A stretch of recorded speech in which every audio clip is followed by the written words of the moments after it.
कल हम लोगों ने फेस सेंटर्ड क्यूबिक अरेंजमेंट में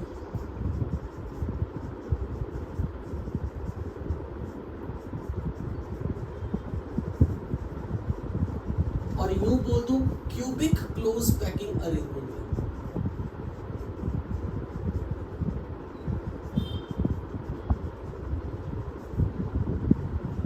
डिफरेंट वॉइड्स की पोजीशन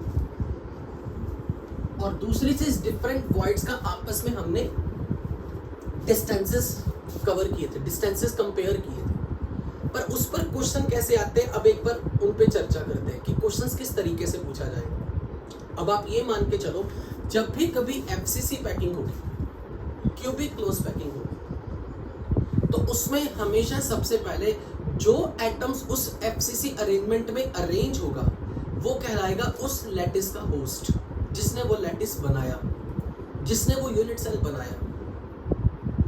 और यूनिट सेल में कॉर्नर पे या फेस सेंटर पे जो एटम्स आके अरेंज होगा वो एफसीसी अरेंजमेंट में पैक हो रहा है, पर उसकी पैकिंग से कुछ वॉइड्स बन रहे हैं। अब उन वॉइड्स में आके कोई और एटम भी बैठ सकता है। तो आपको हमेशा जब भी कभी कोई न्यूमेरिकल आएगा इस टॉपिक पे, तो ऐसे पूछा जाता है कि बताओ कि एक एटम्स ने एफसीसी पैकिंग कर ली है, यानी कि वो कॉर्नर और फेस सेंटर पे आके बैठ गया यूनिट सेल पे। अब कुछ वर्ड्स भी बन गई, उसकी ऑक्टाहेड्रल वर्ड पे हमने किसी और को बिठा दिया और उसकी किसी दूसरी वर्ड पे हमने कोई तीसरे एटम को बिठा दिया। बताओ रिजल्टिंग सॉलिड का फॉर्मूला। तो उस टाइप के क्वेश्चंस बहुत कॉमनली पूछे जाते हैं, they are very frequently asked question, particularly in JEE mains.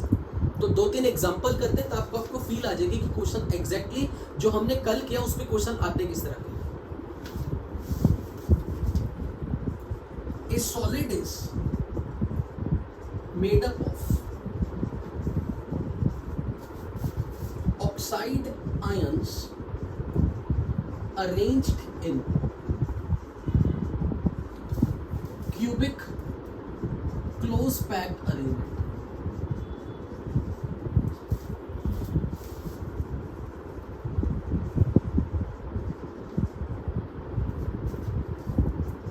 A2 positive ion occupies 1/8 of tetrahedral words and B3 positive ions occupy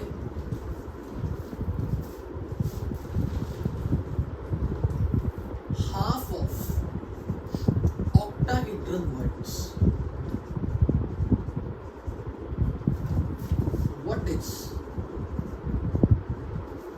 formula of solid?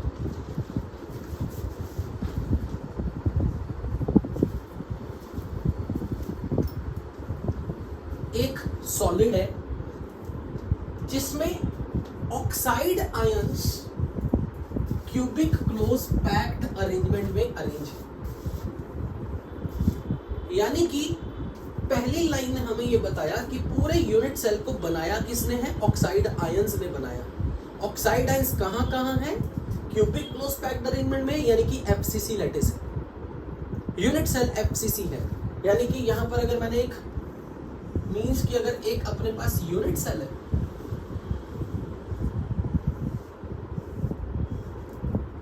तो उस यूनिट सेल के हर कॉर्नर पे और फेस सेंटर पर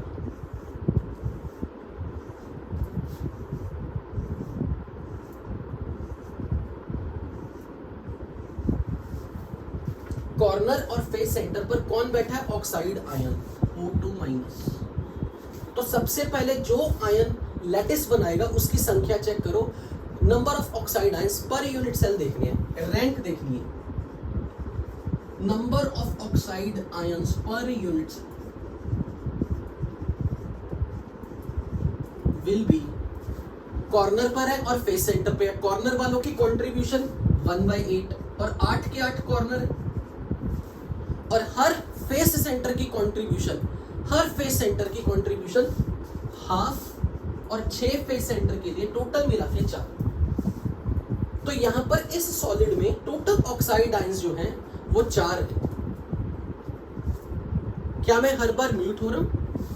ऐसा हो रहा है क्या कि मैं हर बार म्यूट हो रहा हूं क्या बीच बीच में से? Okay, let me reconnect with the headphones. Let me reconnect.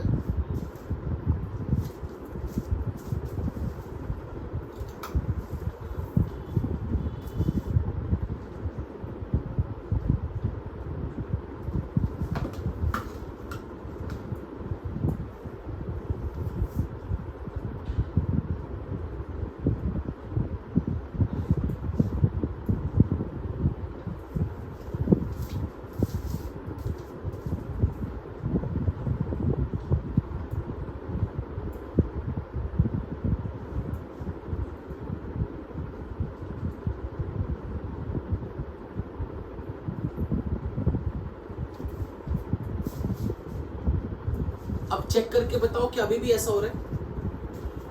I am connected. क्या अभी भी ऐसा हो रहा है? क्या अभी भी बार बार म्यूटिंग हो रही थी क्या? अब ठीक है?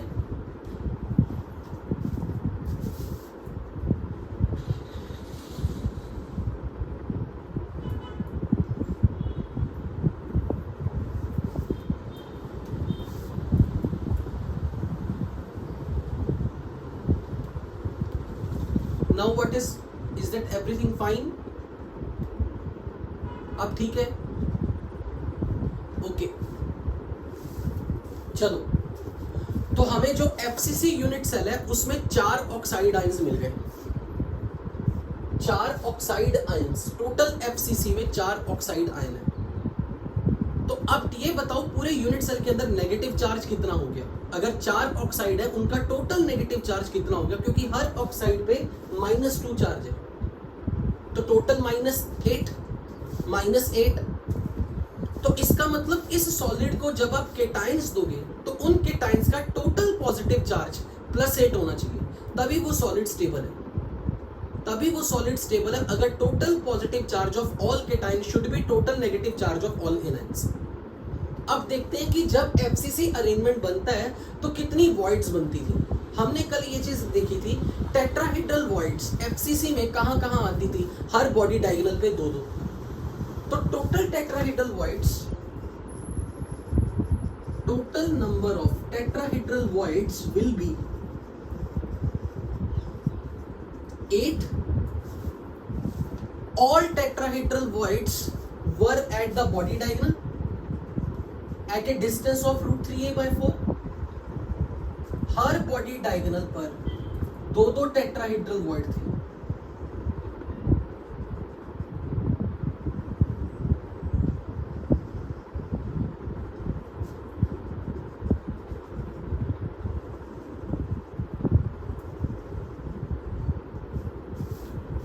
अब इन सारी टेट्राहेड्रल वॉइड्स में, टोटल टेट्राहेड्रल वॉइड्स में, टोटल 8 में कहीं कोई एक केटायन बैठा है, दैट इज A2+.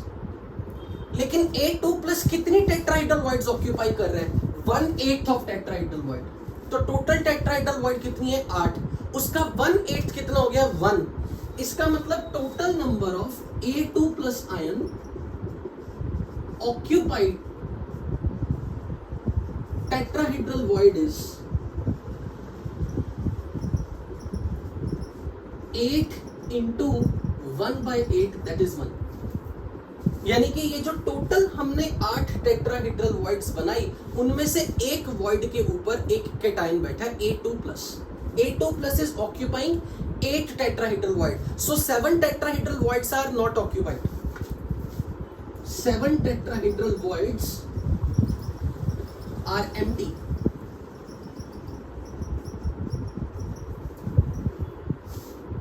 अब ऑक्टाहेड्रल वॉइड्स कहां थी? ऑक्टाहेड्रल वॉइड्स कहां बनी थी? बॉडी सेंटर पर and at the edge centre. Body centre पर ऑक्टाहेड्रल वॉइड थी, एज सेंटर पर ऑक्टाहेड्रल वॉइड.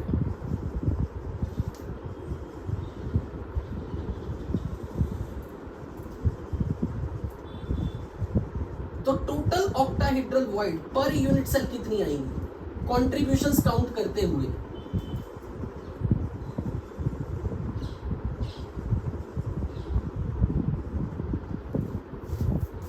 बॉडी सेंटर और body centre and at edge centre.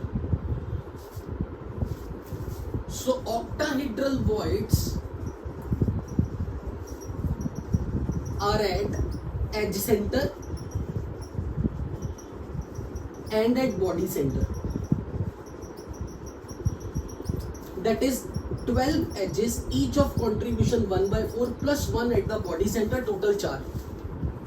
Her as centre की कंट्रीब्यूशन 1/4 और हर बॉडी सेंटर की कंट्रीब्यूशन 1, पर टोटल ऑक्टाहेड्रल वॉइड है 4 unit cell में. पर ऑक्यूपाइड कितनी है? Only B3 plus ion is occupying 50% of the octahedral void. तो 4 का 50% कर दो, टोटल ऑक्टाहेड्रल वॉइड ऑक्यूपाइड है 2. So total occupied octahedral voids are how many? 50% of 4, that is 2. तो अब इस कंपाउंड का फॉर्मूला पूरा रेडी है. A is 1, B is 2, O is 4. AB2O4. Total positive charge अगर मैं चेक करूं तो B के ऊपर +3 चार्ज है. +3 चार्ज इंटू 2 कर दो, टोटल +6 चार्ज हो गया. एक A के ऊपर +2 चार्ज है और एक ही A है, तो टोटल पॉजिटिव चार्जेस +8. हर ऑक्सीजन के ऊपर -2 charge. Formula of solid is perfectly fine. Overall this is neutral solid, neutral compound. पर यहां पर जो मुझे आपको ऐड ऑन कराना है, जो चीज मुझे अपनी तरफ से एक इनपुट देना है, जितने भी सॉलिड्स का जनरल फॉर्मूला AB2O4 होता है, जितने भी सॉलिड्स जिनमें general formula AB2O4, but condition cation A +2 charge के साथ टेट्राहेड्रल वॉइड पे बैठा हो एक, केटायन B +3 चार्ज के साथ 2 ऑक्टाहेड्रल वॉइड्स ऑक्यूपाई करके बैठा हो. ऐसा सॉलिड जिसमें 2 तरह के केटायन हो, एक पे +2 चार्ज हो, एक पे +3 चार्ज हो, +2 केटायन टेट्राहेड्रल वॉइड पे ही हो, वो भी एक, और +3 कैरी करने वाला, +3 चार्ज कैरी करने वाला केटायन भी ऑक्टाहेड्रल वॉइड पे हो, ये भी आपको याद हो. ऐसे सॉलिड्स को बोलते हैं, such solids are called spinels, where A2+ is at tetrahedral void, B3+ is at octahedral void. Such solids with formula AB2O4 are called spinel.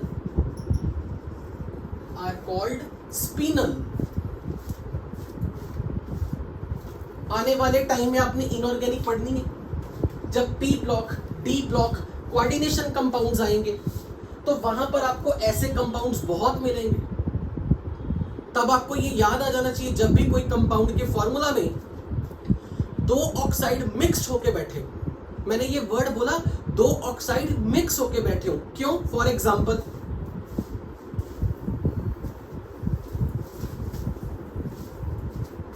Let's say I am saying, आपके सामने मैंने कंपाउंड रख दिया MgAl2O4. MgAl2O4. यहां पर देखो, magnesium के ऊपर जो ऑक्सीडेशन नंबर है दैट इज +2. एल्यूमिनियम पे ऑक्सीडेशन नंबर है +3, और ये 2 है काउंटिंग में, और 4 ऑक्सीजन. बेसिकली इस टाइप के compounds they are called as what? They are called as spinel. ये 2 ऑक्साइड का मिक्सचर है. कौन से वाले? ये देखो, मैग्नीशियम का ऑक्साइड प्लस एल्यूमिनियम का ऑक्साइड मिक्स कर दो, MgAl2O4. बहुत common example, let's say for example Mn3O4, Pb3O4. जहां भी कहीं कोई एलिमेंट डाइवेलेंट केटायन और ट्राइवेलेंट हो, फॉर एग्जांपल अगर कोई कह दे कि लेड की स्टेट +2 है और +4 है, क्या मैं इसे स्पिनल बोलूंगा? जबकि फॉर्मूला में तो देखो Pb3O4, कोई इसको ऐसे भी लिख सकता है, Pb2O4. स्पिनल नहीं है. क्यों नहीं है? क्योंकि लेड का ऑक्सीडेशन नंबर +2 +4 है. हमें कौन सा चाहिए? +2 एंड +3, +2 एंड +3। अगर यही एग्जांपल मैं यहाँ पे मैंगनीज की बात करूं तो मैंगनीज में भी यहाँ पर +4 और +2 स्टेट में। तो कोई अगर इसे लिख के ऐसे बोल दे Mn2O4, this manganese is in +3 and this is in +2, wrong, this is wrong। But Ruban Hasan ने बहुत अच्छा एग्जांपल दिया, पर रुबान थोड़ा पार्शियली करेक्ट करूंगा, you are very right, but अभी तेरे एग्जांपल पे भी आऊंगा। सो Mn3O4, Pb3O4, they are not spinels, क्योंकि यहां ऑक्सीडेशन नंबर +2 +4 है।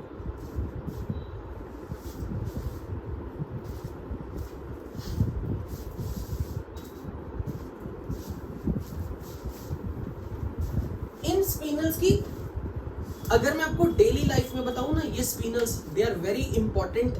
आज की डेट में इलेक्ट्रॉनिक और टेक्नोलॉजी के ज़माने में स्पिनल्स आर वेरी यूजफुल। जितने भी आप बहुत महंगे एप्पल या फिर OnePlus 6 की कोई भी अच्छा ब्रांड का फ़ोन कोई भी लो, उसकी जो स्क्रीन होती है टच स्क्रीन, सेंसर्स की फॉर्म में जो जिस पे आप हिट करते हो, हिट करते ही अगली स्क्रीन खुल जाती है। वो जो स्क्रीन बनी हुई है, उसके जो स्क्रीन के क्रिस्टल्स हैं स्क्रीन के अंदर, वो ये मटेरियल है, दे आर द स्पिनल्स। टीवी के ऊपर, एलसीडी के ऊपर जितनी क्लैरिटी पिक्सल साइज की आती है, जो टीवी की स्क्रीन होती है, एलसीडी की screen, liquid crystalline display, those crystalline materials are the spinels. So spinels का ये यूज अपने डेली लाइफ में है। So they are very like, they have very fascinating applications in electronic. तो ऐसे नहीं मैं बोल रहा हूँ कि इन कंपाउंड्स के लिए हमें पता होना चाहिए। They are not definitely for JEE Advance, they are not definitely for JEE Advance, they are for one step next. जो लोग ओलंपियाड या एनएसईसी के लिए कभी सोचते हैं, उनको ये टाइप के क्वेश्चंस पता होने चाहिए। इसमें एक बहुत अच्छी एग्जांपल आएगी,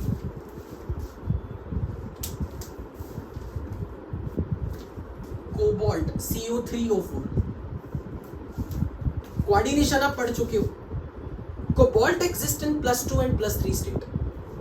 तो अगर मेरे सामने मैं ऐसे लिखूं cobalt CO2O4, this can be a spinel, this can be a spinel, क्योंकि कोबाल्ट पे +2 स्टेट और कोबाल्ट पे +3 स्टेट दोनों एग्जिस्ट करती हैं। It's a spinal.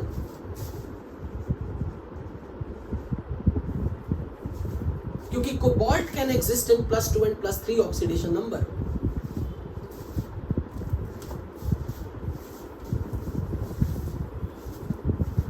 अब इस पे क्वेश्चन ऐसा पूछा जा सकता है, मैं इसमें ये आपसे क्वेश्चन ऐसे पूछ सकता हूं, what is ratio of unoccupied to the occupied tetrahedral voids? आप क्या जवाब दोगे? कितनी टेट्राहेड्रल वॉइड्स ऑक्यूपाइड थी? यहां 8 टेट्राहेड्रल वॉइड्स थी। उसमें से जो +2 चार्ज कैरी करने वाला केटायन है, वो उसने एक टेट्राहेड्रल वॉइड ऑक्यूपाई की, 7 एम्प्टी थी। तो अनऑक्यूपाइड टेट्राहेड्रल वॉइड 7 है out of 8। So 7/8 is the fraction of unoccupied tetrahedral voids. अगर मैं विधि इसमें एक चेंज कर दूं छोटा सा, कि मेरे पास यहां पर सॉलिड के अंदर Ab2O4 था, A+2 टेट्राहेड्रल वॉइड में और B+3 के 2 केटायंस ऑक्टाहेड्रल वॉइड में।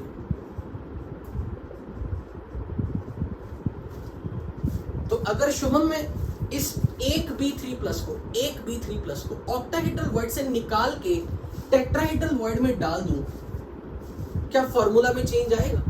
अगर मैंने एक B3+ को उठा के एक टेट्राहेड्रल वॉइड, जो 8 में से 7 खाली है ना, 7 तो खाली है, तो अगर मैं एक ट्राई पॉजिटिव आयन को ऑक्टाहेड्रल वॉइड से निकाल के एक टेट्राहेड्रल वॉइड में डाल दूं तो ये अरेंजमेंट कुछ ऐसा हो जाएगा जिसको मैं ऐसे दिखाऊंगा, AbBO4। इसे दिखाने का ये मतलब है, ब्रैकेट्स में पहले लिखने का ये मतलब है, जो पहले ब्रैकेट्स में साथ में लिखा मतलब वो सब टेट्राहेड्रल वॉइड में, they are in tetrahedral void. And B, this B is in octahedral void. Formula नहीं चेंज हुआ, अभी भी B की संख्या 2 है, अभी भी A की संख्या 1 है।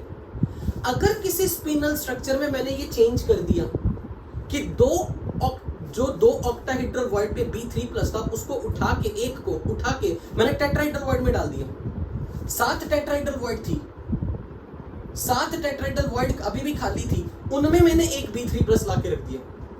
अब मुझे बताओ मेरी ऑक्टाहेड्रल वॉइड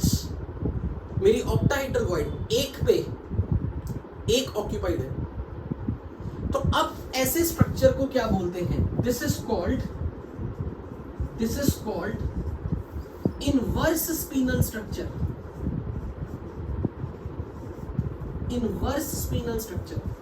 और रुबान, जो तूने एग्जांपल अभी मेरे को टेक्स्ट किया था Fe3O4 का, वो ये इनवर्स स्पिनल।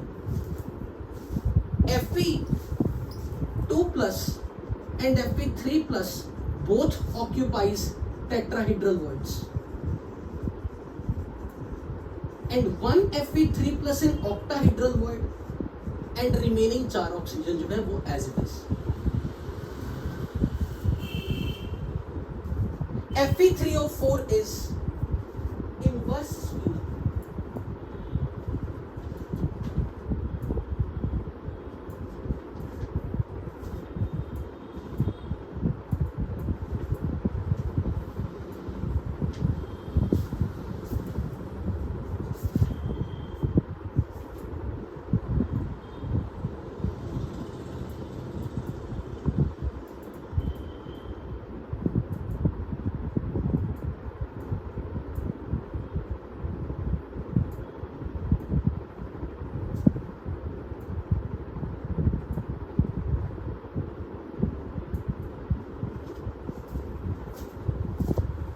अभी यहां पे आपको सिर्फ इतना जानना जरूरी है कि स्पिनल और इनवर्स स्पिनल में अंतर क्या है। पर क्वेश्चन ये आता है कि हम प्रिडिक्ट कैसे करेंगे कि अगर कोई कंपाउंड का फॉर्मूला Ab2O4 ही है, वो प्रिडिक्ट कैसे करेंगे कि वो स्पिनल है या इनवर्स स्पिनल है? We are not going to study that because that is just beyond our scope. But आपके लिए सिर्फ आपको इतना पता करना है कि कभी भी मैंने किसी कंपाउंड का फॉर्मूला ऐसे लिख के दे दिया, सपोज लेट्स से मैं आपके सामने एक कंपाउंड का फॉर्मूला ऐसे लिख के दे देता हूं, MgCr2O4, और अगर मैंने ऐसे लिख के दे दिया MgCrCrO4, आपको फर्क पता लगना चाहिए, बस आपको फर्क पता लगना चाहिए कि दोनों में क्या अंतर है। इन दोनों में से स्पिनल कौन होगा? अगर रिप्रेजेंटेशन के हिसाब से देखो तो स्पिनल कौन होगा? ऊपर वाला। तो यहां पे अगर मैंने आपसे पूछा कि मैग्नीशियम जो है वो कौन सी वॉइड में बैठा है, तो आप क्या जवाब दोगे? Magnesium is in which void? Tetrahedral या ऑक्टाहेड्रल? टेट्राहेड्रल। क्रोमियम +3 स्टेट में है, तो वो कौन सी वॉइड में बैठा हुआ है? ऑक्टाहेड्रल। अब यहां पे आप क्या बोलोगे? 2 ऑक्टाहेड्रल वॉइड्स में एक ऑक्टाहेड्रल वॉइड में से हमने क्रोमियम 3+ को निकाल के टेट्राहेड्रल वॉइड में रख दिया, तो अब ये इसी का नेक्स्ट न्यू अरेंजमेंट बन जाएगा। We call it as inverse spinel. जो पहले लिखा जाएगा वो टेट्राहेड्रल वॉइड है, जो बाद में लिखा जाएगा वो ऑक्टाहेड्रल वॉइड है। जो पहले लिखा जाएगा टेट्राहेड्रल वॉइड, जो बाद में लिखा जाएगा ऑक्टाहेड्रल वॉइड। अब आपसे कोई ये पूछे कि इनका अरेंजमेंट अलग अलग है, फॉर्मूला तो सेम है ना, इनमें आयंस का अरेंजमेंट, पैक होने का तरीका इनसे अलग हो गया, लेकिन फॉर्मूला तो सेम। तो क्या ये ऑर्गेनिक की तरह आइसोमर्स होंगे? ऑर्गेनिक में भी तो ऐसे ही होता है ना, 2 or more compound having same molecular formula but different arrangement of atoms. पर यहाँ एटम्स नहीं है, यहाँ पर डिफरेंट अरेंजमेंट ऑफ आयंस है, different arrangement of ions hai. So such compounds in our ionic solids, such compounds in our solid state, we call it as polymorphs.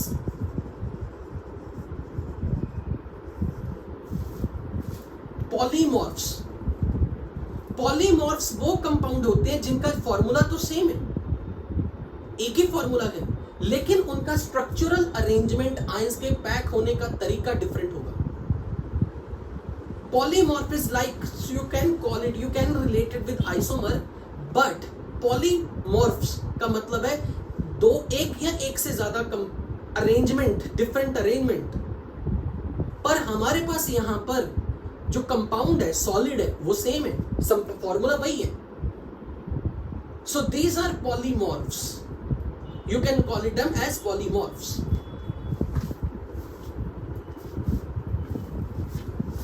अब एक और न्यूमेरिकल करते हैं।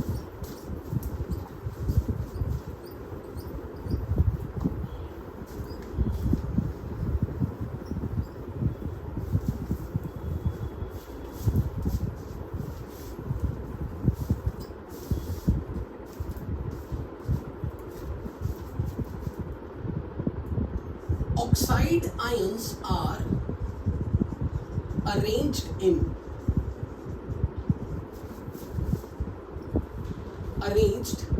at corner of a cubic unit.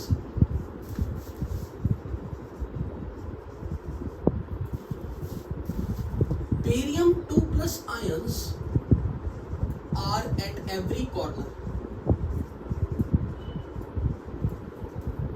and titanium +4 ions are at body center. What is formula of the solid? क्या जवाब दोगे? Oxide ions cubic system के हर corner पे हैं। Barium ions are present at, oxide ions are at every, face center.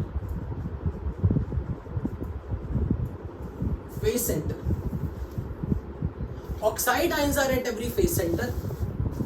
Barium ions are placed at every corner, and titanium +4 ions are present at every body. They are at body center.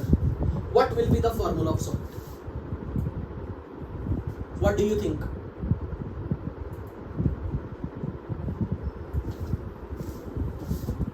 Formula will be BaTiO3. BaTiO3. बिल्कुल ठीक। Oxide ने face centre अपने पास कितने थे? 6 face centre थे, हर एक की contribution half थी। और कॉर्नर पे कौन कौन है? Barium ions. तो 8 कॉर्नर, हर एक की कंट्रीब्यूशन 1/8, तो 1 आयन बेरियम, और साथ में टाइटेनियम +4 बॉडी सेंटर पे है तो 1। तो फॉर्मूला बन गया BaTiO3। पहले मुझे ये चीज बताओ, अगर यहां पे बेरियम हर कॉर्नर पे है, ऑक्सीजन हर फेस सेंटर पे है, क्या मैं इसे FCC यूनिट सेल बोलूं? अगर बेरियम हर कॉर्नर पे है और ऑक्सीजन हर फेस सेंटर पे है, क्या मैं उसे FCC अरेंजमेंट बोल सकता हूं कि इन दोनों ने FCC अरेंजमेंट किया? क्योंकि कॉर्नर पे बेरियम है, फेस सेंटर पे ऑक्सीजन है, तो मैं बोल दूं barium and oxygen they are forming face centred cubic arrangement. Answer is no, we can not say no, this is wrong. क्योंकि जब आप किसी के लिए बोलते हो ना फेस सेंटर्ड क्यूबिक अरेंजमेंट, उसके लिए ये जरूरी है कॉर्नर पे जो एटम है वही फेस सेंटर पे, they are not identical atom. Corner पे जो एटम है और फेस सेंटर पे जो एटम है, जब तक वो सेम नहीं आते, जब तक वो सेम नहीं है, आप उसे FCC अरेंजमेंट नहीं बोलोगे। आप ये बोल सकते हो FCC टाइप अरेंजमेंट, आप ये नहीं बोल सकते कि वो FCC यूनिट सेल है। अब यहां पे मैंने इसको, कोई बच्चा ये भी कह सकता है कि सर आपने ऐसे क्यों नहीं लिखा?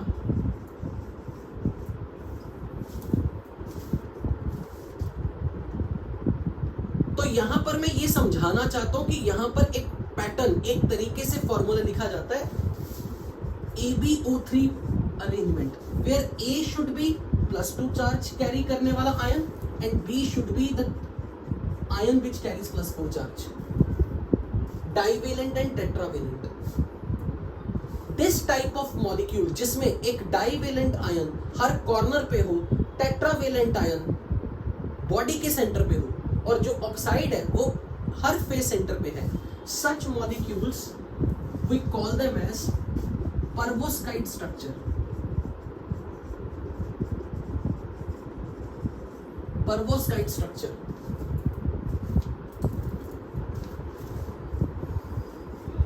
अगर मैं आपसे इसमें ये पूछूं कि ऑक्साइड हर फेस सेंटर पे था,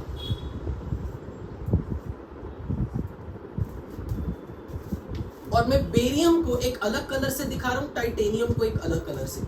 टाइटेनियम बॉडी सेंटर पे, here it is titanium blue colour के साथ,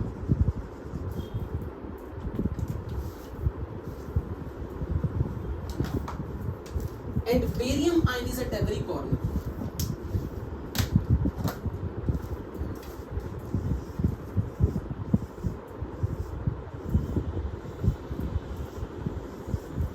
This is barium, this is titanium, and this is oxide। क्या आप मुझे ये बता सकते हो कि टाइटेनियम +4 के लिए कोऑर्डिनेशन नंबर क्या होगा? क्योंकि टाइटेनियम +4 बॉडी सेंटर पे है और उसके सराउंडिंग में ये यहाँ पर ऑक्सीजन है और यहाँ बेरियम है। टाइटेनियम +4 को कौन सा एटम ज्यादा नजदीक पड़ेगा? टाइटेनियम +4 को कौन सा आयन, ऑक्साइड आयन ज्यादा नजदीक पड़ेगा या फिर कॉर्नर वाला एटम नजदीक पड़ेगा? ऑब्वियसली फेस सेंटर वाला। कितने डिस्टेंस में मिलेगा? A/2 अप्रोक्सीमेटली A/2, पर ये तो ज्यादा दूर मिलेंगे क्योंकि ये कॉर्नर से। इसलिए यहां पर आपसे कई बार ये पूछा जा सकता है, what is coordination number of titanium ion? Coordination number of titanium ion जो कि बॉडी सेंटर पे है इज 6।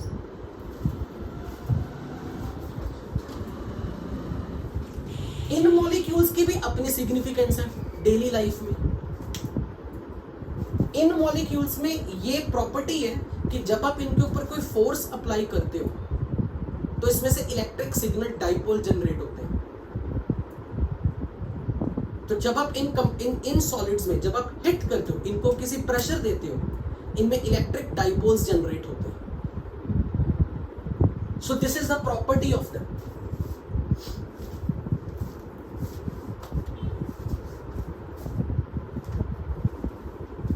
अब जरा मैं आपको फिर से एफसीसी लैटिस में ले आऊं। एफसीसी लैटिस में अगर मैं वापस ले आऊं, have you noted? Formula of solid मतलब फॉर्मूला ऑफ यूनिट सेल, क्योंकि unit cell represents the full solid. तो formula of solid, formula of unit cell, one and the same thing.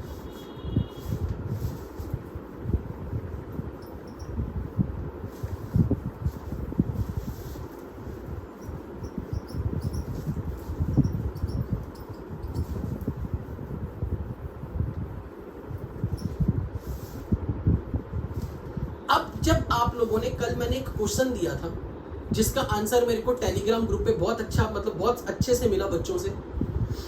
कल हम लोगों ने ये चीज सीखी थी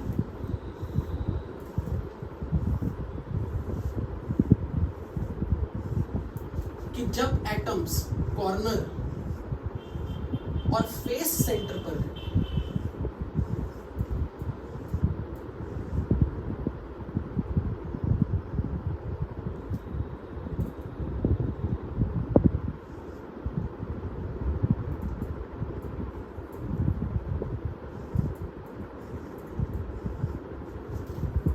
तो हमने कल ये देख लिया था कि ये हमारी बी लेयर थी।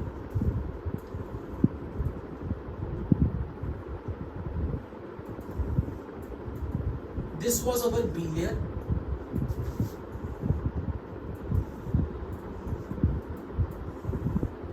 This is our C layer, and this was our A layer. और मैंने आपसे कल ये क्वेश्चन पूछा था कि हमें ये बताओ कि भाई इनके बीच में परपेंडिकुलर डिस्टेंस कितना था, और वो आप बच्चों ने मुझे डायरेक्ट आंसर बता दिया a/√3। Very good, that I was very happy to see कि आपको ये पता लग गया कि ए और बी लेयर के बीच में जो परपेंडिकुलर डिस्टेंस है, और बी और सी में परपेंडिकुलर डिस्टेंस, सी और डी में परपेंडिकुलर डिस्टेंस, वो a/√3 था। That was perfectly fine and correct answer. जिस डायग्राम को मैंने कल यहां पर ऐसे दिखाया था, एक एटम ए लेयर का है,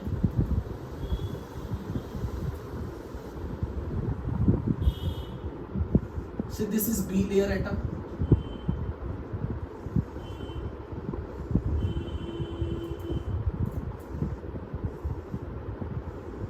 this is C layer,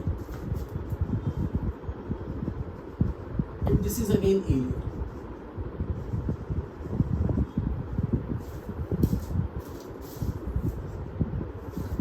But don't forget, her atom अपनी शीट में एक हेक्सागोनल क्लोज पैक्ड अरेंजमेंट में है। ये नहीं भूलना, हर एटम अपनी शीट में हेक्सागोनल अरेंजमेंट में है। इसका कोऑर्डिनेशन नंबर अपनी लेयर में 6 है, और ये अपने ऊपर इन तीनों को टच कर रहा था, इन तीनों को। इसी तरह ये अपने नीचे भी 3 को टच करेगा। अगर आपको यहां पर एक एटम मैंने ये दिखाया, एक, वो एक्चुअल में ये पूरा एक शीट का एक एटम है। ये एटम जिसके ऊपर वो अपने 3 को टच कर रहा है, और अपने नीचे भी ये 3 को टच करेगा, इसलिए कोऑर्डिनेशन नंबर 12 है। और हमने एफसीसी में ये पढ़ा भी था, एफसीसी में शॉर्टेस्ट डिस्टेंस a/√2 पे 12 नेबर थे। अपने पेज पलट के आप देख लो, जब हमने शॉर्टेस्ट डिस्टेंस a/√2, √2a, मतलब √3/2a, √5/2a, a डिस्टेंस, सारे डिस्टेंसेस देखे थे, तो नियरेस्ट डिस्टेंस a/√2 आया था, जिसपे हमने 12 नेबर्स बताए थे। एंड दोस 12 नेबर्स कैसे होंगे? हर एटम अपनी शीट में 6 को टच कर रहा था, अपने ऊपर 3 को टच कर रहा था, अपने नीचे 3 को टच कर रहा था। इसलिए आपको ये पता होना चाहिए, in FCC arrangement, in ABC arrangement,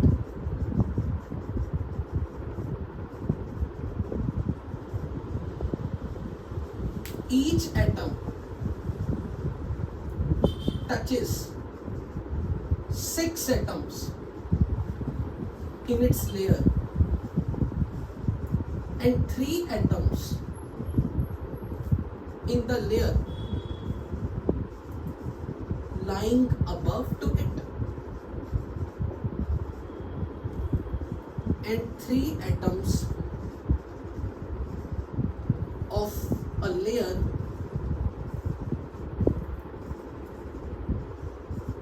lying below to it. So coordination number is 12.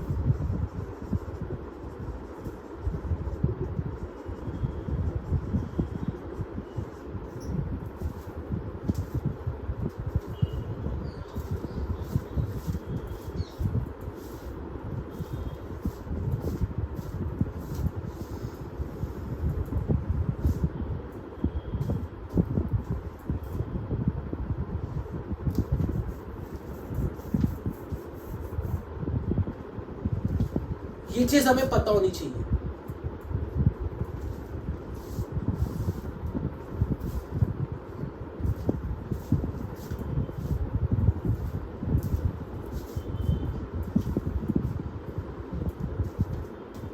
अब जरा एक बार इसको ये मैं दिखाना चाहता हूं।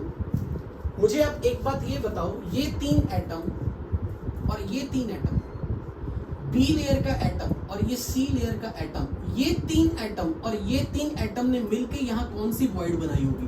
टेट्राहेड्रल या ऑक्टाहेड्रल? ये 3 एटम और ये 3 एटम मिलके यहां पर कौन सी वॉइड बना रहे थे? Octahedral voids.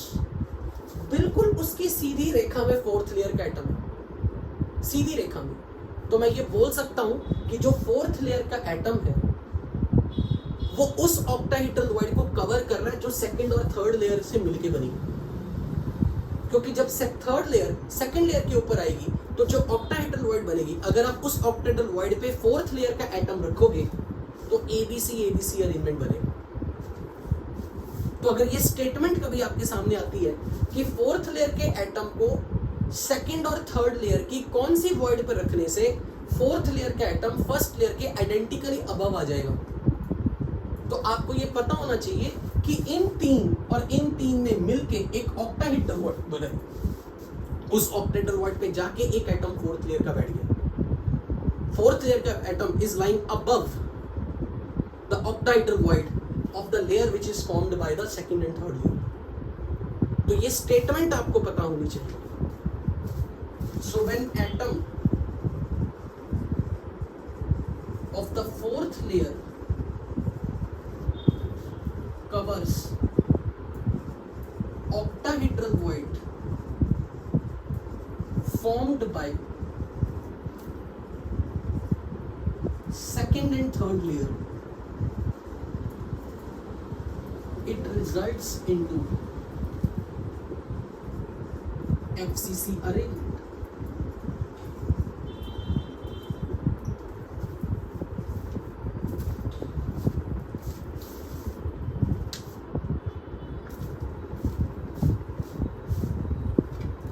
मैं एक ड्राइंग से आपको ये चीज फील कराना चाहता हूं, पर वो ड्राइंग हो सकता है आप अपनी कॉपी में जब बनाओ तो काफी खिचड़ी मच दे।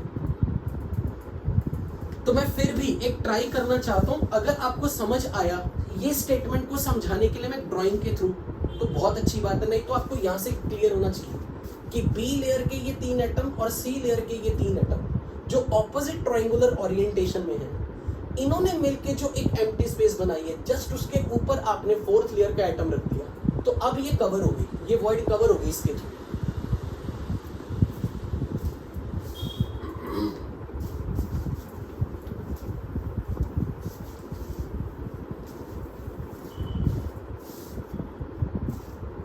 अब मैं इसके लिए एक काम करने लगा,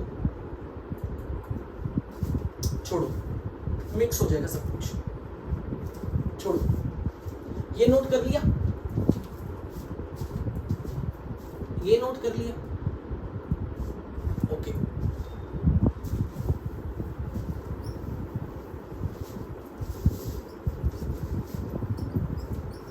कल जब मैंने ये स्टेटमेंट आपसे पूछी थी कि हर ABC लेयर की परपेंडिकुलर डिस्टेंसेस बताओ, तो आप लोगों ने मुझे a/√3 बताई थी आंसर, वो बिल्कुल ठीक था। पर क्या आप मुझे ये बताओ, अगर FCC अरेंजमेंट में, इन FCC arrangement which relation is valid? A is 2√2 times the radius, √3a times √3a is equal to 4r, or a is 2r. Which equation is valid? Which equation is valid for FCC arrangement? Equation number 1, 2, 3. Equation number 1 बिल्कुल ठीक। This is correct. This is for body centered cubic arrangement. This is for simple cubic arrangement. This is for face centered. Why face centered? आपको याद आना चाहिए, FCC में nearest distance किसी atom के लिए, ये कॉर्नर वाले एटम्स का जो डिस्टेंस फेस सेंटर पे ये नियरेस्ट है, they are touching to each other. ये जो एटम्स है they are touching, and if they are touching, this a/√2 distance is 2r, क्योंकि ये फेस सेंटर और ये कॉर्नर वाला atoms they are touching to each other and they are forming this equation. तो जो कल हम लोगों ने ये चीज सीखी थी, perpendicular distance between A and B layer और perpendicular distance between B and C layer, the same perpendicular distance between C and A layer, this was A by root 3.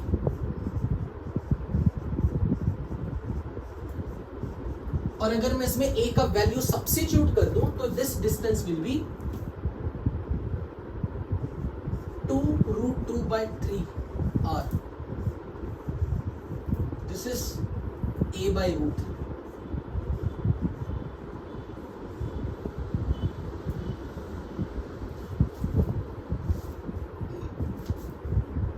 A by root 3 is 2 times this. Question ये आता है, question अब मेरा ये है, अगर मैं आपको hexagonal close packing in 3 dimension में ले जाऊं,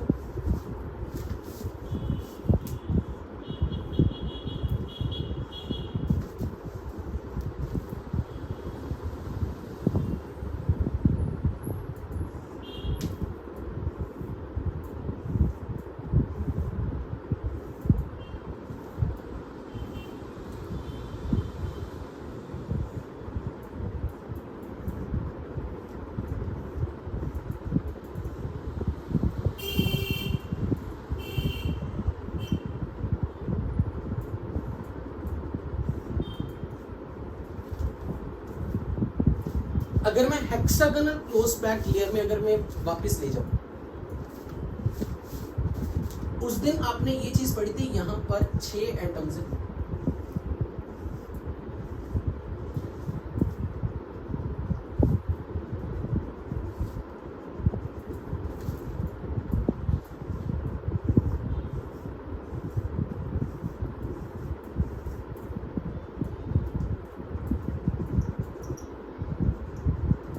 और यहां बीच में 3 एटम्स हैं।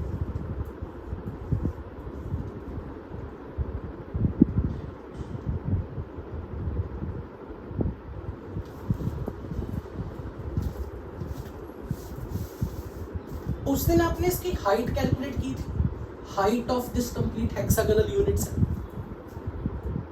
उस दिन हमने ये जो पूरी हाइट थी इसका वैल्यू निकाला था। अगर किसी को ध्यान में हो तो अपने हेक्सागोनल यूनिट सेल में this was let's say A layer, this is B layer of atoms, this layer is of B layer of atom, this is A layer of atom. तो ये जो हाइट आई थी, क्या ये 8/3 root times 2R आई थी?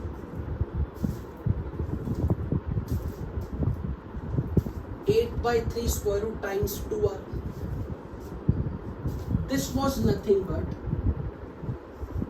√2/3 times 4R. और याद करो हमने ये कहा था कि ये दोनों एटम टचिंग है क्योंकि ये इक्विलेटरल ट्रायंगल बना रहे थे। तो ये distance 2R is equal to A. Hexagonal close pack arrangement में 2R डिस्टेंस was A क्योंकि ये तीनों इक्विलेटरल ट्रायंगल बना रहे थे, ऑल वर टचिंग। तो अगर मैं उसकी वैल्यू यहां पुट कर दूं या ऐसे ही रहने दूं या ऐसे रहने दूं, तो मैं ये बोल सकता हूं C/2 डिस्टेंसेस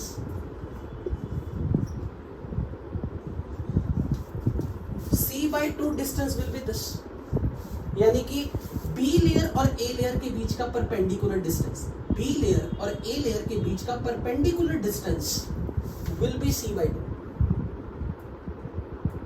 अगर मैं इसका हाफ कर दूं, ये 2 ले जाऊं इधर, तो यहां 2R आएगा, सॉरी 2 आएगा। But this C/2 distances B layer और A लेयर के बीच का perpendicular distance, this is perpendicular distance between A and B layer. क्या आप बता सकते हो B लेयर का A लेयर के साथ परपेंडिकुलर डिस्टेंस यहां से कितना होगा, इसका इसके परपेंडिकुलर डिस्टेंस ये कितना होगा? क्या वो सेम ही होगा? Same. Now my question is, Can you look at the relation between this figure and this figure? क्या ये रिलेशन आपको कुछ दिख रहा है? ये किसके बीच की डिस्टेंस थी? ये किसके बीच की डिस्टेंस थी? ये थी यहां के बी और सी, ए और बी सी लेयर का आपस का distance.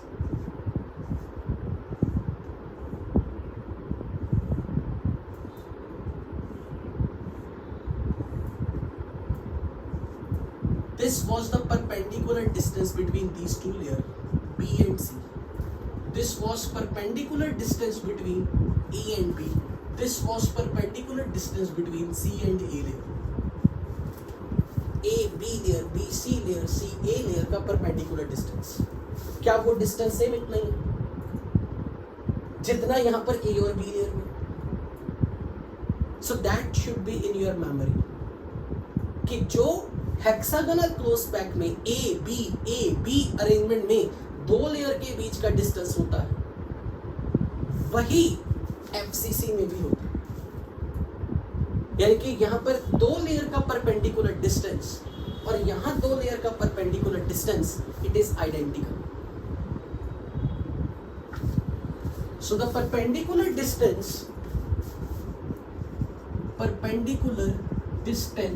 between adjacent layer of atoms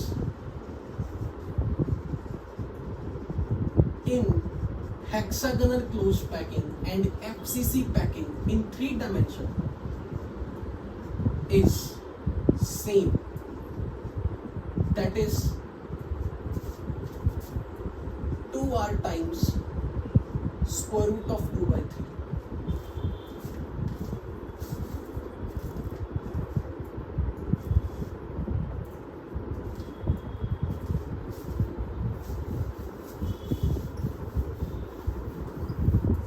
वैसे मुझे एक चीज अच्छी नहीं लग रही क्योंकि मैं भी एजुकेशन सेक्टर से ही हूँ।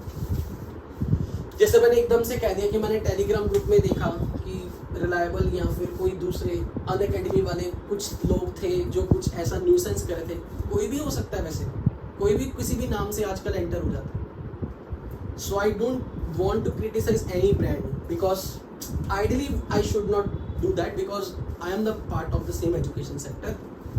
So I'm really sorry for those naming, for taking the name of those industries. पता नहीं कोई भी हो सकता है, random name लेके कोई आ गया. It's fine, ठीक है, चलता है.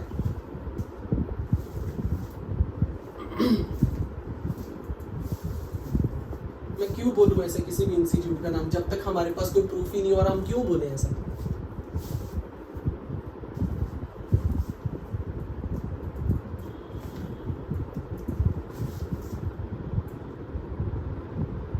ओके तो ये जो अरेंजमेंट है ये हमें ये चीज ध्यान में रखनी है. ये जो डिफरेंट लेयर का परपेंडिकुलर डिस्टेंस है ये हमें पता होना चाहिए. डिफरेंट लेयर्स के बीच का परपेंडिकुलर डिस्टेंस हमें पता होना चाहिए.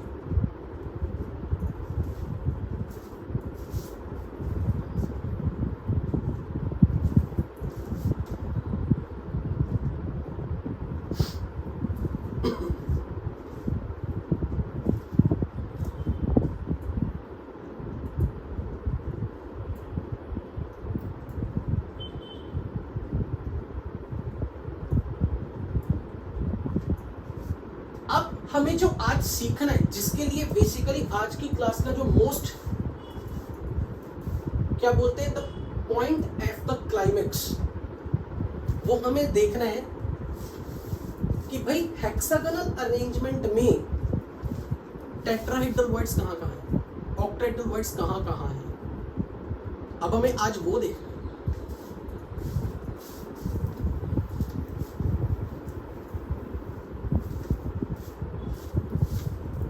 अब आप बिल्कुल ध्यान से देखिएगा, आपको सच में मजा आएगा जब आपको ये फील आएगी कि इस अरेंजमेंट में भी हमने टेट्राहेड्रल और ऑक्टाहेड्रल वर्ड की पोजीशन अगर देख ली, समझ ली.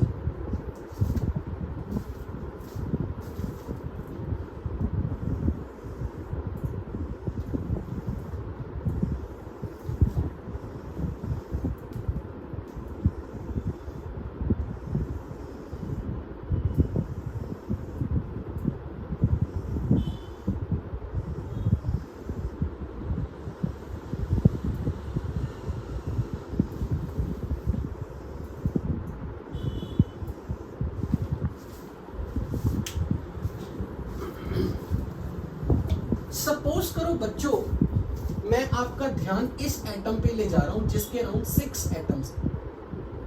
मैं यहां नंबरिंग कर रहा हूं 1 2 3 4 5 एंड 6 और ये सेंटर वाला एटम, ये वाला एटम, बेस वाला एटम। क्या ये बेस वाला एटम 6 को टच कर रहा है ना, क्योंकि इसका डिस्टेंस इससे 2r है, 2r है, ये 2r है, ये 2r है, ये सारे डिस्टेंसेस 2r है। तो ये एटम ए लेयर का एटम 6 एटम्स को टच कर रहा है, राइट? इसमें तो कोई डाउट नहीं होना चाहिए। अब जरा ध्यान से देखो, यहां मैंने ये जो ट्रायंगल थी ना 1 2 3 ट्रायंगल, ये 3 एटम के ट्रायंगल के ऊपर एक एटम रख दिया, यानी कि मैंने इस ट्रायंगल के ऊपर एक एटम रख दिया यहां।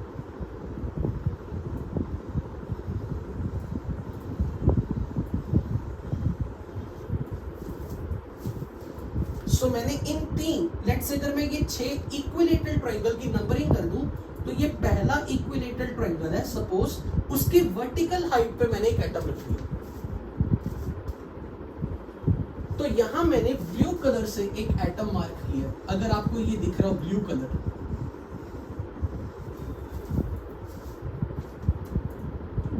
अगर आपको ये ब्लू कलर विजिबल है तो क्या आप ये देख सकते हो कि ये जो ब्लू कलर का एटम है इसके नीचे 3 ब्लैक एटम्स है। Black atom number 1 6 and centre वाला। ये जो ब्लू कलर का एटम है सेकंड लेयर का एटम, ये सेकंड लेयर का एटम जो मैंने इन 3 एटम्स के ऊपर रखा। This black number 1 bottom layer का एटम नंबर 1, बॉटम लेयर का एटम नंबर 6 और ये सेंट्रल एटम, और इसके ऊपर मैंने ब्लू कलर वाला एक एटम रख दिया। तो क्या इस ब्लू कलर के एटम के नीचे 3 ब्लैक कलर के एटम आ गए तो क्या यहां एक टेट्राहेड्रल वॉइड नहीं बनेगी? Tetrahedral void, right? तो एक टेट्राहेड्रल वॉइड, अगर मैं इस यूनिट सेल की सिर्फ हेक्सागन वाले पार्ट को देखो, यूनिट सेल में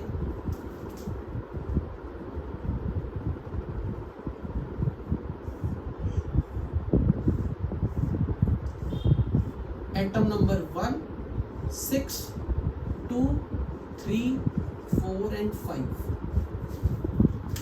तो जो टेट्राहेड्रल वॉइड आएगी क्या वो यहां आएगी? जहां मेरी फिंगर है वहां पे टेट्राहेड्रल वॉइड बनेगा। आप अपनी कॉपी में ड्रॉ करके देखो चाहे। इसी तरीके से ये देखो, नेक्स्ट ट्रायंगल छोड़ दो, यानी कि ये मेरे लिए एटम नंबर 1 था, ये मेरे लिए एटम नंबर 1 था, ये 1 था, ये 2 था, ये 3 था, ये 4 था, ये 5 था, ये 6 था। तो मैं ये नंबरिंग करता हूं 1 2 3 4 5 एंड 6। तो मैं 1 6 और सेंटर वाले एटम के ट्रायंगल के सेंटर से मैंने वर्टिकल हाइट पे एटम रखा, लेकिन 1 2 और ये सेंटर, यहाँ पे कोई एटम, मैंने यहाँ पर कोई टेट्राहेड्रल वॉइड, यहाँ पे कोई एटम नहीं रखा, यानी कि मैंने इनको छोड़ दिया। पर अब मैं next 2 3 and centre, 2 3 and centre, यहां पर इस वॉइड पे एक एटम रख रहा हूं।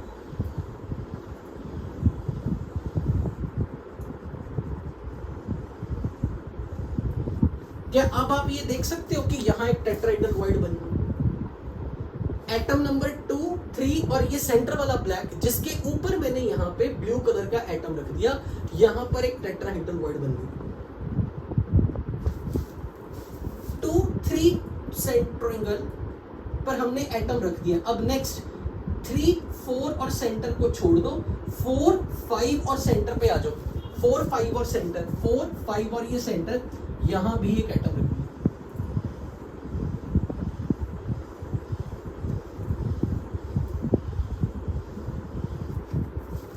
तो क्या आप ये इसी से अच्छी तरह से खुद को कन्विंस कर पाओगे कि 4 5 सेंटर वाला ब्लैक जिसके ऊपर ब्लू रखा, यहां एक टेट्राहेड्रल वॉइड आएगी? कितनी टेट्राहेड्रल वॉइड आपको इस हेक्सागन यूनिट सेल के अंदर दिख रही है? अभी तक कितनी टेट्राहेड्रल वॉइड? 3 दिख गई। पर आप इस चीज को भूलो मत, ध्यान से समझना, बड़ी इंटरेस्टिंग चीज है। क्या ये 3 ब्लू कलर के एटम जो दिख रहे हैं, 3 ब्लू कलर के एटम जो आपको दिख रहे हैं, उनके नीचे सेंटर वाला ब्लैक सेंटर वाला ब्लैक ने भी तो टेट्राहेड्रल वॉइड बना दी। ये सेंटर वाले ब्लैक ने इन 3 ब्लू के साथ, ये 3 ब्लू जो आपने रखे इस लेयर के ऊपर, ये 3 ब्लू और इस ब्लैक के ऊपर, तो यहां पर ये देखो, ये ब्लू और ये ब्लू सेकंड लेयर के एटम 3, उनके नीचे एक ब्लैक है जो ये वाला ब्लैक है। तो क्या आपको 4 टेट्राहेड्रल वॉइड दिख गए? 4 टेट्राहेड्रल वॉइड तो आई थिंक आपको यहां से दिख जाने चाहिए। ये तब है जब बी लेयर और ए लेयर की अरेंजमेंट हुई। जैसे ए के ऊपर बी आया 4 टेट्राहेड्रल वॉइड दिखे, क्या जब इस बी के ऊपर फिर से ए आएगा तो 4 और दिखेंगे? तो टोटल अभी तक के कितने टेट्राहेड्रल वॉइड आपको दिख चुके हैं? 8। ए लेयर और बी लेयर के 4 टेट्राहेड्रल वॉइड और इस ए और इस बी लेयर के 4 टेट्राहेड्रल वॉइड आपको अब तक दिख चुके होंगे, ऐसा मेरा मानना है। बट अब एक इंटरेस्टिंग सी चीज देखना, इंटरेस्टिंग सी चीज। अब जरा ध्यान से देखो, अगर मैं यहां पर एक एटम फिट कर दूं, यहां पर 3 और 4 और इस एटम के सेंटर पे,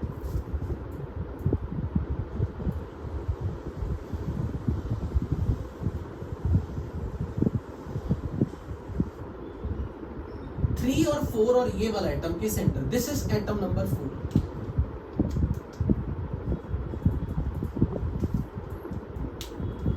इसी तरह 2, 3 के साथ इसके साथ,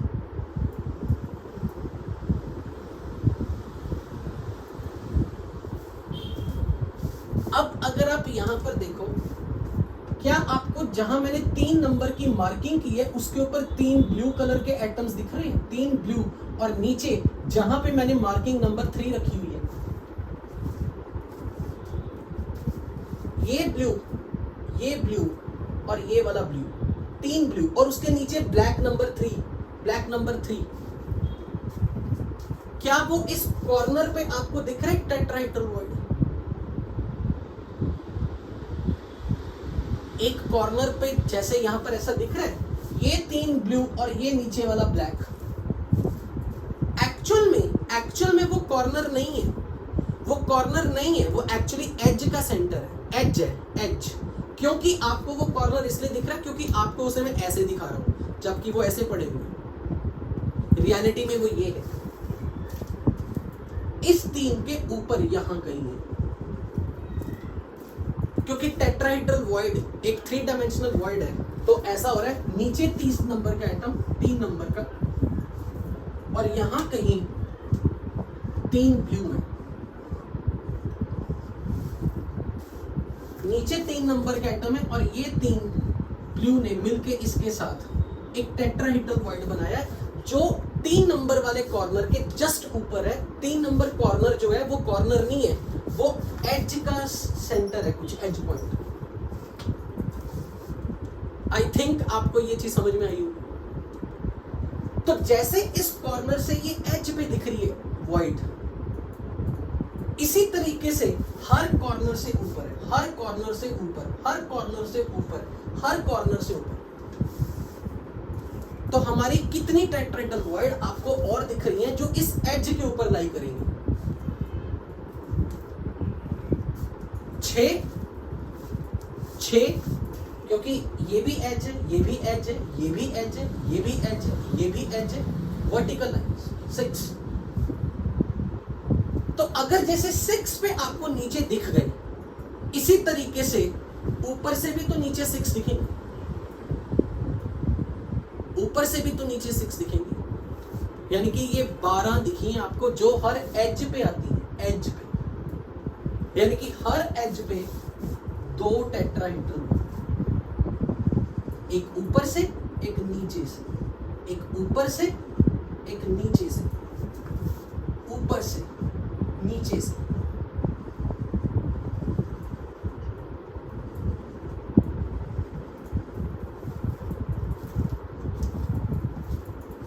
अगर ये चीज इतनी आसानी से समझ आ जाए तो इसको बोलते हैं सॉलिड स्टेट को 3D में फील करना।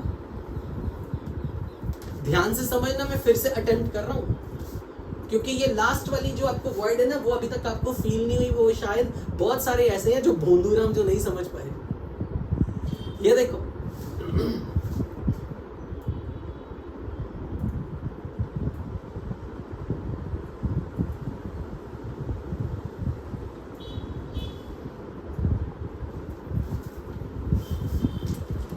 मैंने ये कहा था कि ये जो 3 एटम है ना, 3 नंबर, 4 नंबर और ये एटम, जिसका मैं नंबर कर देता हूं कुछ 7 नंबर।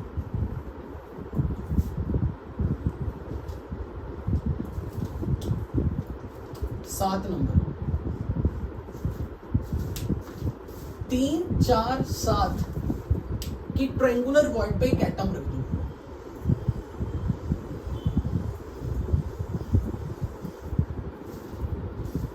तीन नंबर, 4 नंबर, 7 नंबर की ट्रायंगुलर वॉइड पे एटम रखो। अब इसी तरह 2, 3 और 8 नंबर के इस ट्रायंगुलर वॉइड पे अगर मैं एटम रखूं,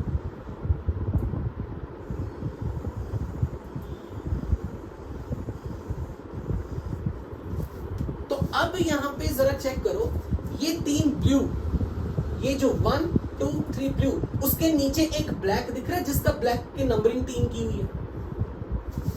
क्या आपको ये दिखा कि 3 नंबर का एटम नीचे है और उसके ऊपर ये 3 ब्लू है? दिखा? क्या सबको दिखा? और ये जो 3 नंबर जहां मैंने लिखा कॉर्नर, वो इस हेक्सागन का एक कॉर्नर दिखेगा। हेक्सागन का एक कॉर्नर दिखेगा, पर ये कॉर्नर नहीं है। मैं ये कह रहा हूं कि वो कॉर्नर नहीं, वो एज है। क्योंकि ये 3 एटम ऊपर पड़े हुए हैं और एक नीचे है, और टेट्राहेड्रॉइड बीच में आती है। क्योंकि जब एक एटम नीचे होगा और ऊपर 3 होंगे, टेट्राहेड्रॉइड तो यहां कहीं होगी। तो वो तो एक 3 नंबर कॉर्नर के जस्ट ऊपर है पॉइंट।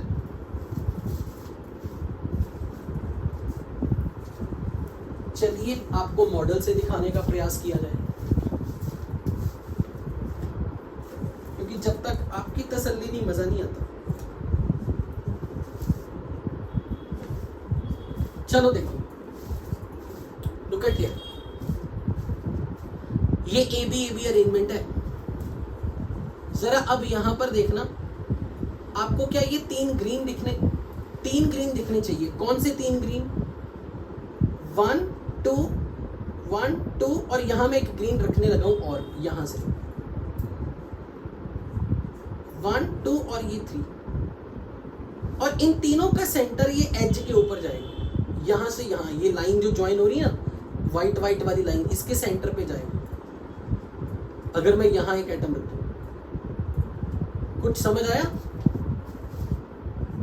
अगर मैं यहां पर एक एटम रख देता हूं ना, ये 3 वाली ग्रीन, जो 3 ग्रीन है, इसके साथ साइड पे रख दूं, तो ये बीच वाले नहीं दिखा।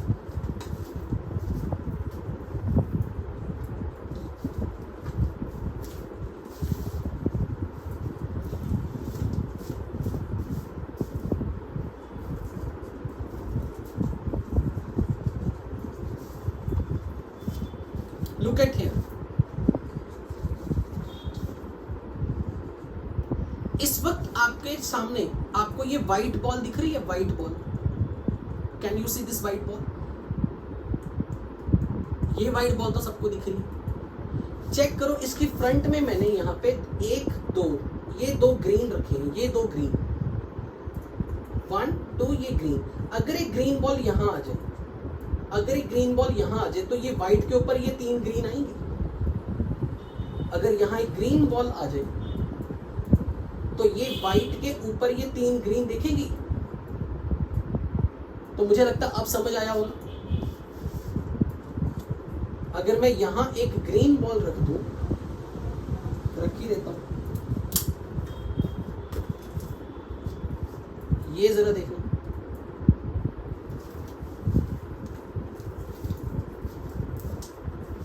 चेक करो। अब ये देखो, बहुत सही से दिखेगा। ये 3 ग्रीन दिख रहे, 1, 2, 3, 1, 2, 3, 1, 2, 3, 1 जहां पे मेरा हैंड है, 1 2 3, उसके नीचे पीछे एक वाइट है, ये वाइट के पिछली साइड पे देखो 3 ग्रीन दिखेंगे, 1 2 3, दिखा या नहीं? क्या वो वाइट के जस्ट ऊपर आ रहे हैं? और ये वाइट इस हेक्सागन का कॉर्नर है। कन्विंस्ड? आया फील? समझ आई? Text me. गुड।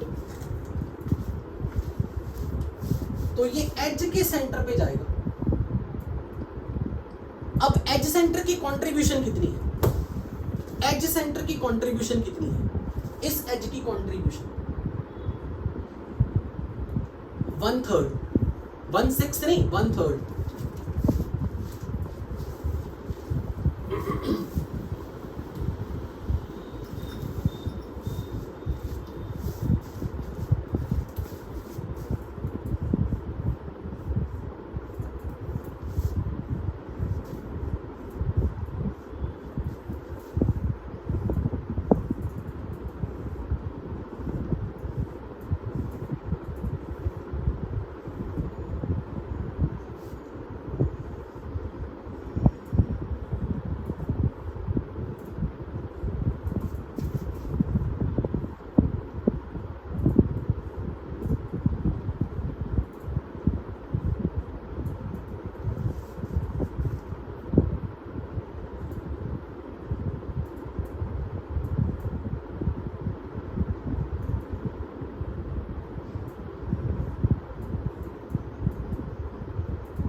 अब यहां से चेक करके बताओ, ये जो एक एज है, ये वाला एज, कोई भी एक एज ले लो,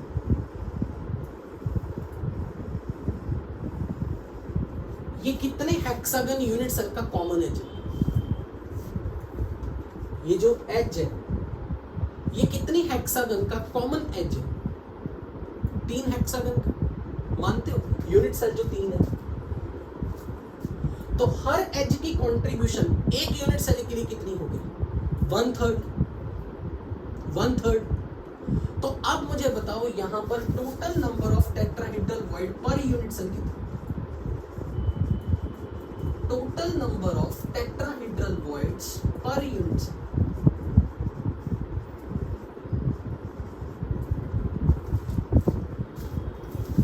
आपने ये लिखा था, सबसे पहले हमने नीचे की लेयर के 4 और ऊपर की लेयर के 4, टोटल 8 बोले थे, और फिर हर एज पे 2-2, तो 6 × 2 12, पर हर एज की कंट्रीब्यूशन 1/3। सो टेट्राहेड्रल वॉइड कितने आ गए अपने पास? 12। टोटल टेट्राहेड्रल वॉइड्स 12, क्योंकि ये जो 4 आ रहे थे नीचे से और 4 ऊपर से आ रहे थे, वो पूरे यूनिट सेल के अंदर थे, they were completely inside the unit cell. पर जो एज के सेंटर पे दिखी हमें वॉइड्स, उनकी कंट्रीब्यूशन 1/3 थी, और हर एज पे वर्टिकल लाइन पे टोटल 12 एजेस, उनका contribution 1/3।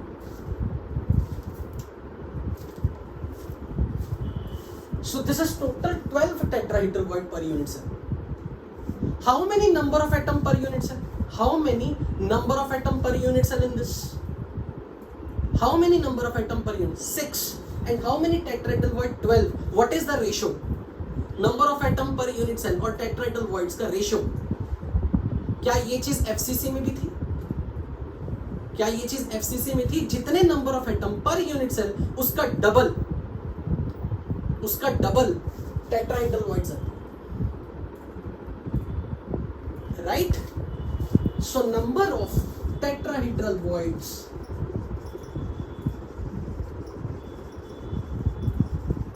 is 2 times number of atoms per unit cell in hexagonal perspective in 3D. पर बात तो यहाँ पे खत्म नहीं होती, बात तब खत्म होगी जब आपको ऑक्टाहेड्रल वॉइड की पोजीशन भी दिखे। ऑक्टाहेड्रल वॉइड की पोजीशन दिखेगी तब मजा आएगा।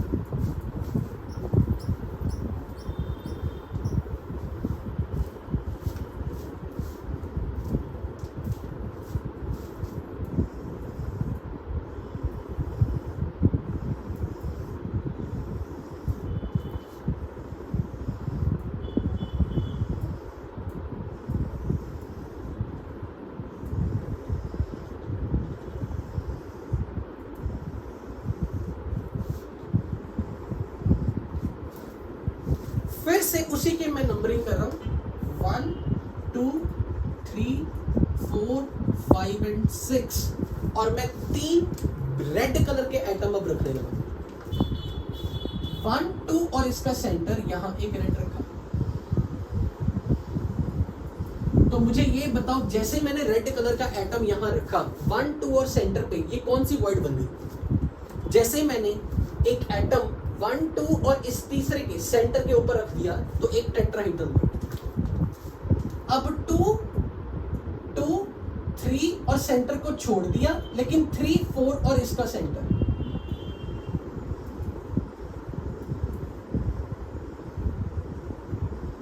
अब बताओ 3 4 और सेंटर में यहां पे कौन सी वॉइड कवर हो गई? सेंटर वाला एटम 3 नंबर वाला 4 नंबर वाले का ये टेट्राहेड्रल।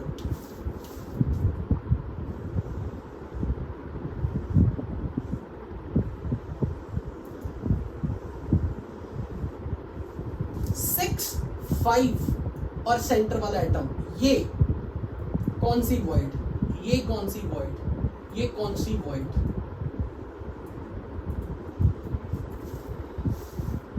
तीन टेट्राहेड्रल ना, सेम। नाउ लुक हियर, हमारी हेक्सागन यूनिट सेल ऐसे है।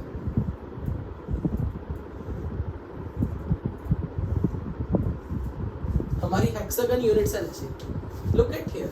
अब मैं यहाँ पे 2 3 और सेंटर वाले पे यहाँ पे एक एटम रखने लगा।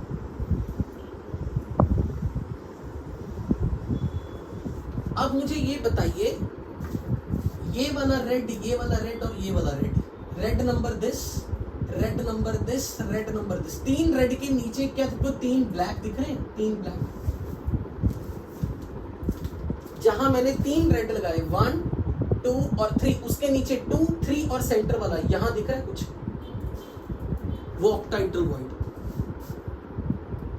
अब अगली ऑक्टाहेड्रल वॉइड अगर यहां आ गई, ये वाला हिस्सा आ गया, तो अगली ऑक्टाहेड्रल वॉइड में यहां दिखा रहा हूं।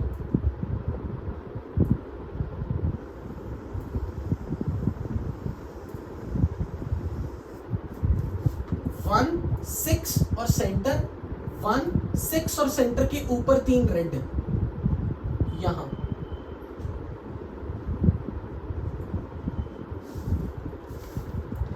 वन 6 और सेंटर के ऊपर यहां 3 रेड, ये जो दिख रहे हैं यहां दिखी सेकंड ऑक्टाहेड्रल वॉइड। और एक बार अब मैं अगर यहां नीचे लगा दूं तो शायद अब आपको 4 5 ब्लैक सेंटर, सेंटर वाला 4 5 और ये 3 रेड, यहां एक ऑक्टाहेड्रल वॉइड दिखेगी। तो इसका मतलब ये हुआ कि एक्चुअल में अगर मैं सेंटर वाले ब्लैक के अराउंड, ये जो आपके सामने 3 ऐसे अरेंजमेंट दिख रहे होंगे, ऐसे सेंटर वाले ब्लैक के अराउंड ये 3 अरेंजमेंट दिख रहे होंगे, ऐसे 6 टोटल कॉर्नर। तो हर बार एक टेट्राहेड्रल वॉइड है, एक ऑक्टाहेड्रल है, एक टेट्राहेड्रल है, एक ऑक्टाहेड्रल है, एक ऑक्टा है। आई फील ये चीज आपको समझ आई? कि मुझे एक बात बताओ कि अब इस लेयर में ए और बी में ये जो तीनों, ये 3 आ गए ऑक्टाहेड्रल वॉइड वाले पॉइंट, 1 2 और 3, ये वाला और ये वाला, क्या ये हेक्सागन के अंदर ही आ रहे हैं ना? ये सब के सब, ये पॉइंट और ये पॉइंट, क्या ये हेक्सागन इस यूनिट सेल के अंदर ही आ रहे हैं? उनकी कंट्रीब्यूशन फुल 1। तो ए और बी लेयर के एटम ने मिलकर कितनी टेट्राहेड्रल वॉइड, ऑक्टाहेड्रल वॉइड कितनी बनाई? ए और बी लेयर ने मिलकर 3, तो ऐसे ही बी और ए लेयर एक और है ऊपर, तो टोटल 6। सो अपने पास कितनी ऑक्टाहेड्रल वॉइड है जो ए लेयर ने बी लेयर के साथ मिलकर बनाई? 3। They are completely inside the unit cell. इसी तरीके से बी और ए लेयर ने मिलकर कितनी ऑक्टाहेड्रल वॉइड बनाई? फिर से 3। They are completely inside the unit cell. So how many octahedral voids per unit cell? Number of octahedral voids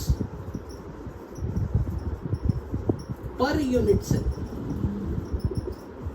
is 6.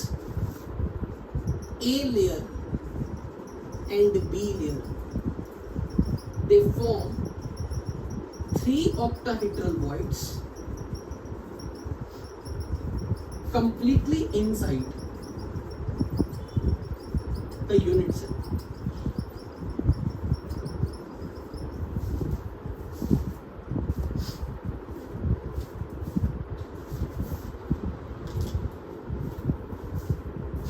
Next class will be at 6:45.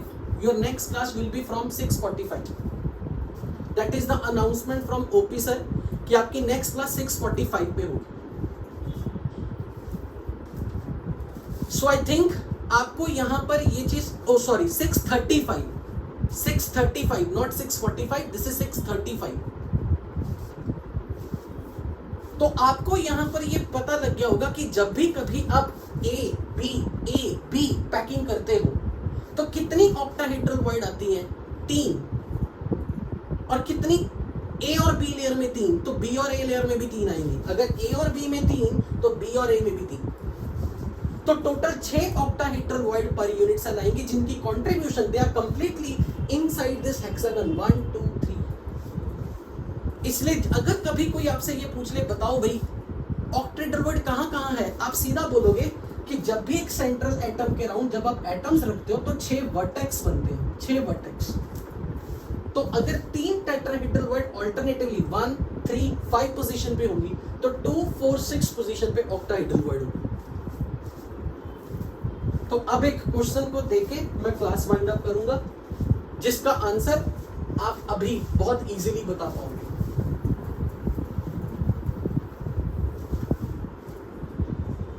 If oxide ions are arranged in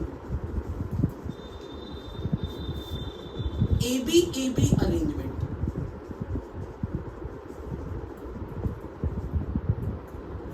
and aluminium 3+ ions are present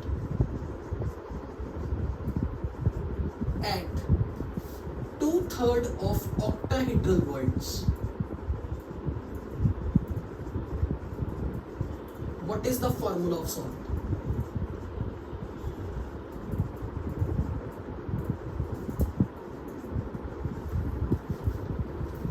What is the formula of salt? Oxide ions AB arrangement में, AB arrangement का मतलब oxide ions ने मिलके hexagonal close packed structure 3 dimension में बनाया। तो number of atom per unit cell कितने होंगे? Number of atoms per unit cell कितने होंगे? पूरी रैंक, पूरे से यूनिट सेल की रैंक ऑक्साइड कॉर्नर पे है, सेंटर पे है, ये तीनों पे ऑक्साइड है, ऑक्साइडन यहाँ 3 है, यहाँ कॉर्नर और अगेन सेंटर पे है। तो ऑक्साइड आयंस की पोजीशन कहाँ है? हर कॉर्नर, फेस सेंटर, 3 अंदर बॉडी सेंटर, फिर 6 कॉर्नर और एक फेस सेंटर।